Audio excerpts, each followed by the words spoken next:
Hello guys, my name is Vikram. Welcomes you to strive for progress. Topic आपको पता लग गया होगा, चलिए स्टार्ट करते हैं। हमारा टॉपिक क्या है? Ohm's law. तो इसमें ओम्स कौन है? एक साइंटिस्ट हैं जिन्होंने इस लॉ को दिया था। अब अगर कोई लॉ देता है तो उसके लिए वो एक्सपेरिमेंट तो करेगा ना, ऐसे तो है नहीं कि बैठा बैठा लॉ निकाल देगा। कुछ ऑब्जर्व करेगा, कुछ एक्सपेरिमेंट करेगा। तो इन्होंने भी क्या किया, एक एक्सपेरिमेंट किया। इनको ये पता था कि इलेक्ट्रिक करंट क्या होता है और पोटेंशियल डिफरेंस क्या होता है, ये इनको पता था। इन्होंने एक सर्किट डिजाइन किया। सर्किट बनाने के लिए हमें पता है क्या क्या चाहिए। तो इन्होंने एक तो क्या ले ली, एक कंडक्टर ले लिया, मतलब एक कंडक्टिंग वायर ले ली, जिसको मैंने P और Q से लिख दिया है, जिसके एंड पॉइंट्स हैं P Q। ये हमारी क्या है? एक कंडक्टिंग वायर है। अब कोई कंडक्टिंग वायर है तो उसमें करंट फ्लो करवाने के लिए हमें क्या चाहिए? हमें चाहिए एक तो बैटरी, क्योंकि बैटरी होगी तो पोटेंशियल डिफरेंस क्रिएट होगा। तो बैटरी उन्होंने कहां पे लगा दी? ये मैंने B लिख रखा है, मतलब ये बैटरी है हमारी, प्लस और माइनस। अब अगर कोई सर्किट है, हमारा सर्किट घरों में आपने देखा होगा, कोई सर्किट चल रहा है तो उसको ऑन ऑफ करने के लिए क्या होता है? स्विच होती है, जिसको क्या बोलते हैं? की बोलते हैं। की को मैंने K से लिख दिया और इसका सिंबल क्या होता है? ये वाला इसका सिंबल होता है स्विच का, आपने लोअर क्लासेस में देखा होगा। उसके बाद हमें ये पता है कि अगर हमने करंट को मेजर करना है तो हमें क्या इक्विपमेंट यूज करना होता है? एमीटर। और एमीटर कहां पे लगता है? सीरीज में। मैंने ये भी बताया था आपको। तो ये बैटरी आ रही है, बैटरी के साथ ये वायर, और यहाँ पे उसने क्या लगा दिया? एक एमीटर लगा दिया करंट को मेजर करने के लिए। अब नेक्स्ट जो उसने, ये भी हमें पता है कि पोटेंशियल डिफरेंस चेक करने के लिए क्या होता है? वोल्टमीटर होता है। तो वोल्टमीटर कहां पे लगता है? ये भी हमने पढ़ रखा है, पैरेलल में लगता है। तो यहाँ पे इस वायर के यहाँ पे इसने पैरेलल पे क्या लगा दिया? वोल्टमीटर लगा दिया, क्योंकि हमने पोटेंशियल डिफरेंस कहां पे चेक करना है? उस कंडक्टिंग वायर के दोनों टर्मिनल्स के बीच में। ये दो टर्मिनल्स है, इसके दोनों टर्मिनल्स के बीच में उसने क्या फाइंड करना है? उसका वोल्टमीटर, पोटेंशियल डिफरेंस। तो वोल्टमीटर का यहां पे क्या कर लिया? यूज कर लिया। अब उसने इसमें क्या लिए? थोड़े से पंगे लिए। पंगे कैसे लिए? उसने इतना तो सब कुछ पता ही था पहले ही, उसने एक यहां पे नया डिवाइस जो है, नया इक्विपमेंट यूज कर लिया, जो क्या होता है? करंट कंट्रोलर डिवाइस, जिसको क्या बोलते हैं? रियोस्टेट। अब इसका यूज क्या था? इसका यूज ऐसे था कि अगर इसमें बटन घुमाओ, बटन को घुमा दो आप, तो जितना चाहो आप जो करंट है इस कंडक्टिंग वायर से फ्लो करवा सकते हो। बटन के अकॉर्डिंग उस पर रीडिंग लिखी होगी कि इतना करंट फ्लो करवाना है, इतना करवा दिया। उसके बाद उसको चेंज किया होगा, फिर इतना करवा दिया। ऐसे वो करंट को क्या करवाता रहा? यहां से फ्लो करवाता रहा। जैसे जैसे उसने फ्लो करवाया, एमीटर में रीडिंग आएगी या नहीं आएगी? एमीटर में रीडिंग आएगी, और साथ के साथ किस में रीडिंग आएगी? वोल्टमीटर में भी तो रीडिंग आएगी ना। तो उसने ऑब्जर्व ये किया, उसने सारा का सारा डाटा जो था उसने अपनी नोटबुक में उतारा, और उसके बाद क्या किया? उसने एक ग्राफ को प्लॉट किया। जब उसने ग्राफ प्लॉट किया, किस किस में? एक तो पोटेंशियल डिफरेंस और एक करंट में। दो वैल्यू तो आ रही है ना हमारे पास, और कुछ तो लगे नहीं यहाँ पे मेजर करने के लिए। एक तो वोल्टमीटर लगाए और एक एमीटर लगाए। वोल्टमीटर हमें पोटेंशियल डिफरेंस बता रहा है और ये हमें क्या बता रहा है? ये हमें करंट बता रहा है। तो दोनों के बीच में उसने एक ग्राफ प्लॉट कैसे किया? यहां से उसने एक ग्राफ कॉपी ली, 15 रुपए की ली थी शायद उसने, तो ऐसा कुछ नहीं था। और यहाँ पे क्या है? ये हमारा वोल्टमीटर है, जो क्या बताएगा? हमें वोल्टेज बताएगा। और ऊपर उसने क्या लिख लिया? करंट लिख लिया। जब उसने जो सारा का सारा डाटा था, जैसे आप मैथ में करते हो, एक्स और वाई की वैल्यू आती है, उसमें आपका एक डिब्बा सा बनता है। उसके बाद यहाँ पे आप वैल्यू पुट करते हो, यहाँ पे वैल्यू पुट करते हो, फिर आप डॉट लगाते हो, फिर आपकी क्या बन जाती है? कोई ना कोई लाइन बन जाती है। वैसे इसने क्या किया? ऑब्जर्व किया। तो इसने ये पाया कि पोटेंशियल डिफरेंस और करंट में जो ग्राफ बना, उसका कैसा बना? एक स्ट्रेट लाइन। क्या बना? एक स्ट्रेट लाइन ग्राफ आया उसका। इससे उसको क्या पता लगा? हमें ये पता है कि स्ट्रेट लाइन ग्राफ कब आता है? जैसे कि आप मैथ में करते हो, x प्रोपोर्शनल टू y। जब ये होता है ना आपका, तब आपका क्या आता है? एक स्ट्रेट लाइन ग्राफ आता है। किस किस में? x और y में। एक्स और वाई में, तब आपका कौन सा ग्राफ आएगा? Straight line. तो अगर इसका स्ट्रेट लाइन ग्राफ आ रहा है तो इसका मतलब क्या है? यहाँ पे v क्या है? यहाँ पे x हो गया, और यहाँ पे जो y है यहाँ पे क्या हो गया? I हो गया। तो इससे आपका क्या बन जाएगा रिलेशन कि v प्रोपोर्शनल टू I बनेगा या नहीं बनेगा? यहां से इसने ये ऑब्जर्व कर लिया कि ये रूल है कि v प्रोपोर्शनल टू आ रहा है किसके? करंट के। उसके बाद इसने क्या किया?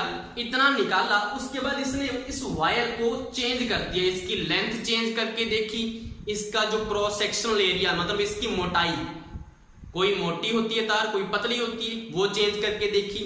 फिर इसको किसी अलग रूम में जहां का टेम्परेचर अलग था उसमें यूज किया। सभी में क्या आ रहा था? ये डिफरेंट आ रहा था। सभी में ये रूल क्या बन रहा था? डिफरेंट बन रहा था। सभी में अलग अलग कांस्टेंट की वैल्यू आ रही थी। तो इसने स्टेटमेंट ये निकाला उसके बाद कि the potential difference between the terminals of a conductor, the potential difference between the terminals of a conductor, किसी भी टर्मिनल कंडक्टर के टर्मिनल्स के बीच में जो पोटेंशियल डिफरेंस है is directly proportional to the current flow through the conducting wire. Condition क्या है? when physical state of the conducting wire like temperature, length, area, pressure remains constant. इतना सब करने के बाद उसने ये रूल दिया है। ऐसे नहीं है बैठे बैठे रूल बना दिया उसने, ये सारा कुछ किया उसने। उसके बाद ये बताया कि जो पोटेंशियल डिफरेंस होगा इस कंडक्टिंग वायर में वो डायरेक्टली प्रोपोर्शनल आएगा किसके? करंट के। लेकिन कंडीशन क्या है? कंडीशन ये है कि जो अपनी जो वायर है उसका जो टेम्परेचर है, उसकी जो लेंथ है, उसका जो एरिया है, उसका जो प्रेशर है, सब कुछ कांस्टेंट रहना चाहिए। उसमें कोई चेंज नहीं आना चाहिए कि आप पहले छोटी यूज कर ली फिर बड़ी यूज कर लेते हो कि ये ग्राफ नहीं बना सर हमारा, ऐसा नहीं होगा। कंडीशन ये है। तो हमारा क्या बन जाता है? v directly proportional to I। अब जो मैंने बताया जो कंडीशन लगी है वो किसकी वजह से लगी है? क्योंकि ना तो पोटेंशियल डिफरेंस किसी के ऊपर डिपेंड करता है, किसी की लेंथ एरिया के ऊपर, और ना करंट डिपेंड करता है। तो क्या क्या चीज है जिसके अकॉर्डिंग ये कंडीशन बनी है? वो यहां से आएगी कि v directly proportional to I। इसने ये दे दिया यहां से रूल।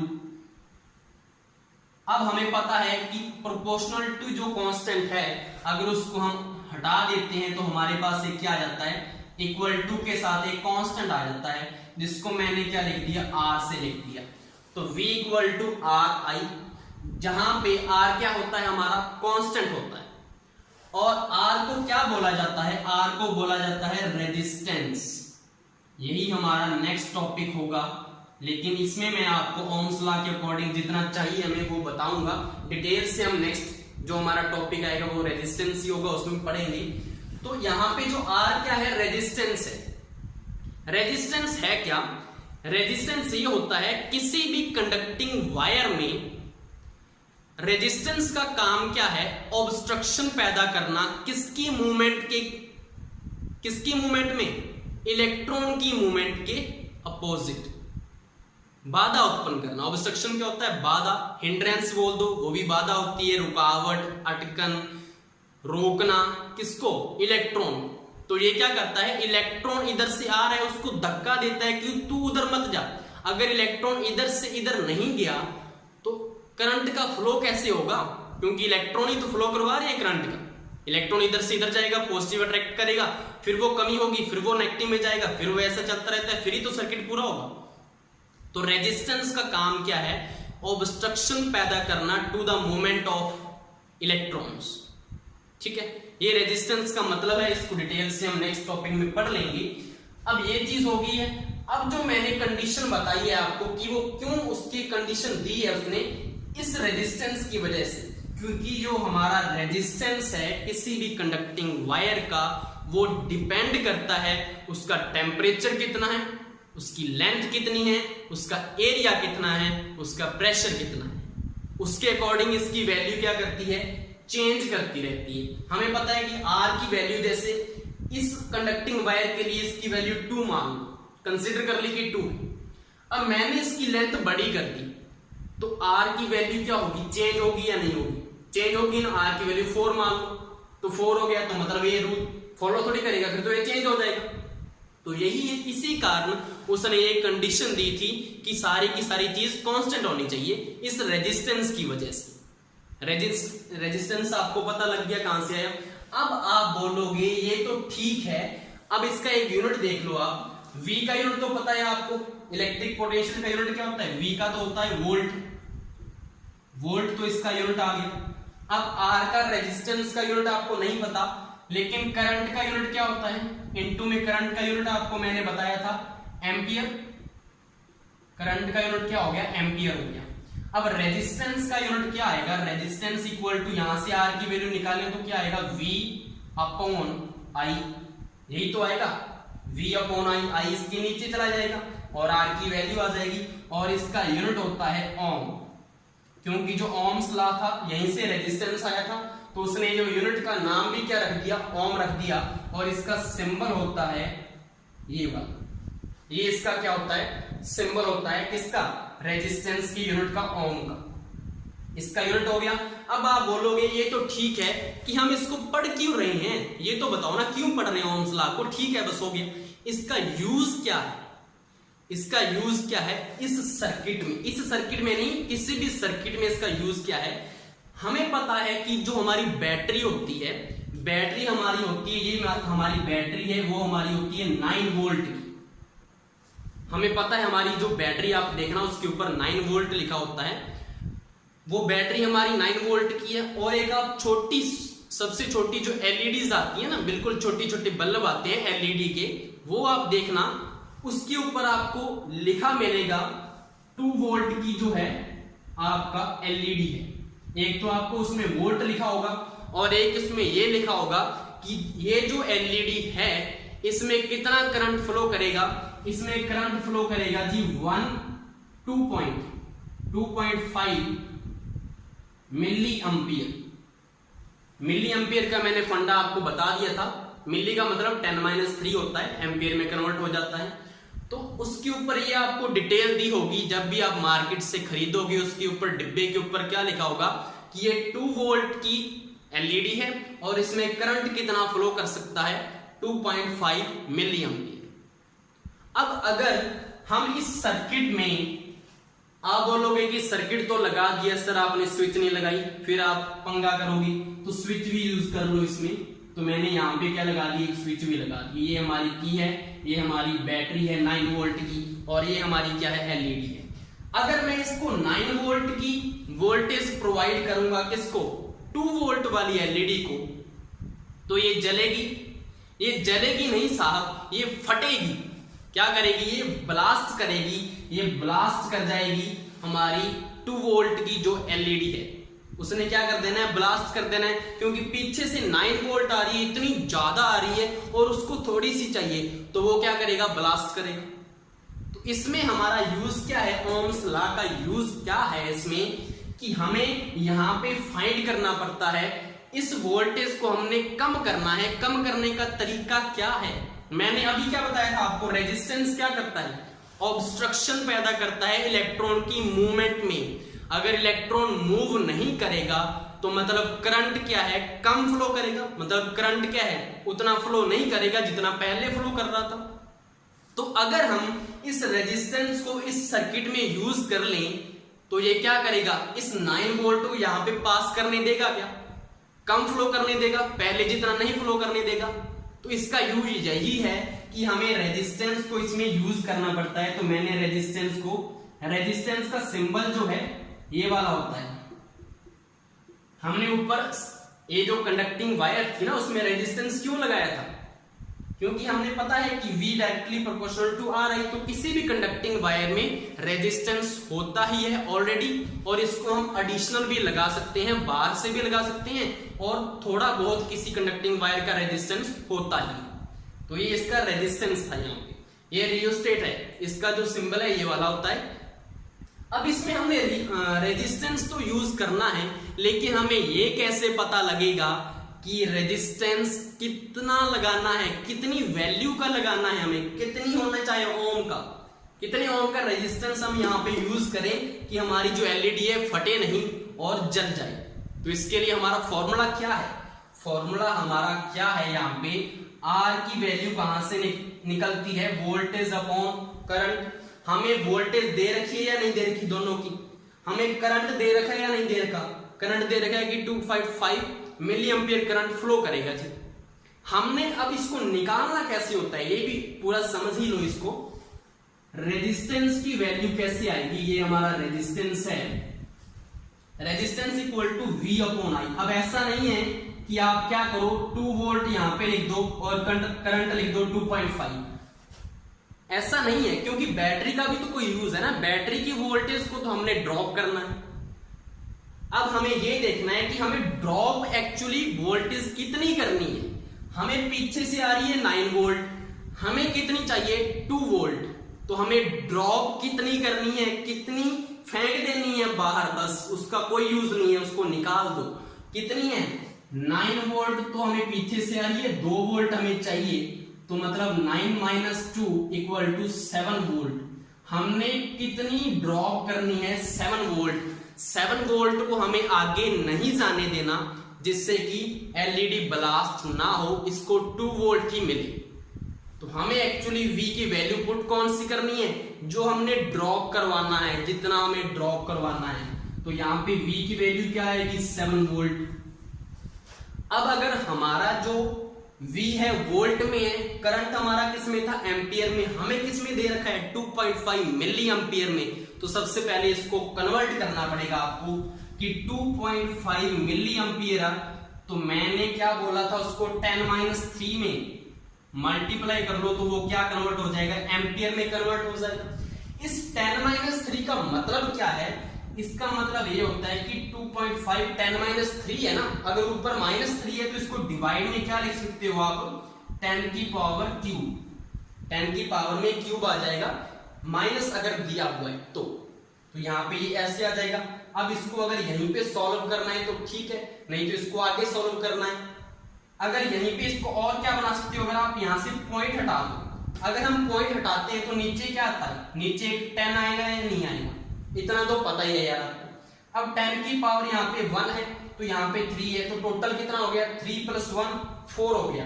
तो हमारा जो करंट है वो कितना है 225 अपॉन 10 की पावर 4।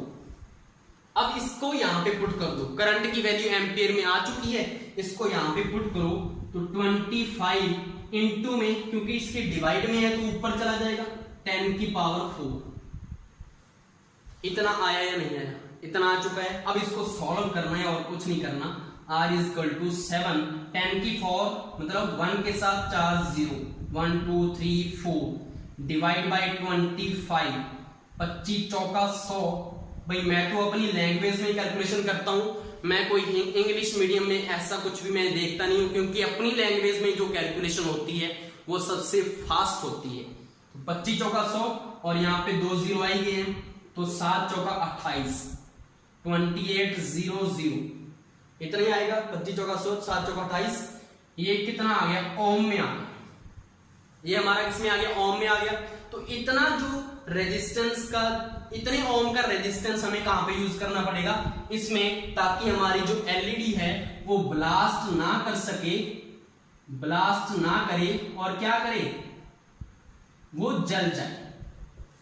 इतने ओम का रेजिस्टेंस हमें यहाँ पे यूज करना है, ताकि पीछे वाली वोल्टेज ज्यादा आ रही है उसको वो ड्रॉप कर दे, और जितनी इसको चाहिए उतनी यहां से फ्लो कर जाए और ये ग्लो करने लगे।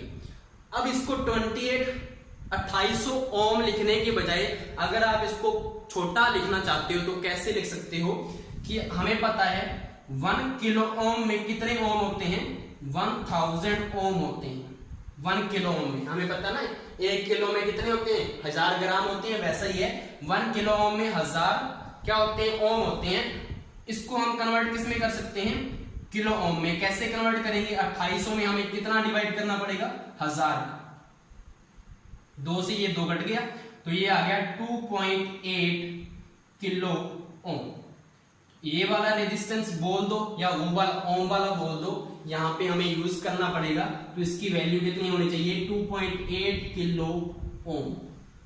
ये मैंने एग्जांपल दिया है ऐसा आपको समझाने के लिए कि इसका यूज क्या है, ओम्स लॉ का यूज क्या है। ये हमारा यूज था, ये हमारा एक्सपेरिमेंटल वेरिफिकेशन। उसने एक्सपेरिमेंट किया कैसे, एक्सपेरिमेंट कर उसने ऑब्जर्व क्या किया कि उसका जो ग्राफ आ रहा है वो एक स्ट्रेट लाइन आ रहा है। स्ट्रेट लाइन ग्राफ जब आया तो उसने स्टेटमेंट दी कि जो पोटेंशियल डिफरेंस है किसी भी कंडक्टर में वो डायरेक्टली प्रोपोर्शनल होता है किसके, करंट के, लेकिन कंडीशन है सब कुछ कांस्टेंट होना चाहिए। ये हमारा क्या था, ओम्स लॉ था।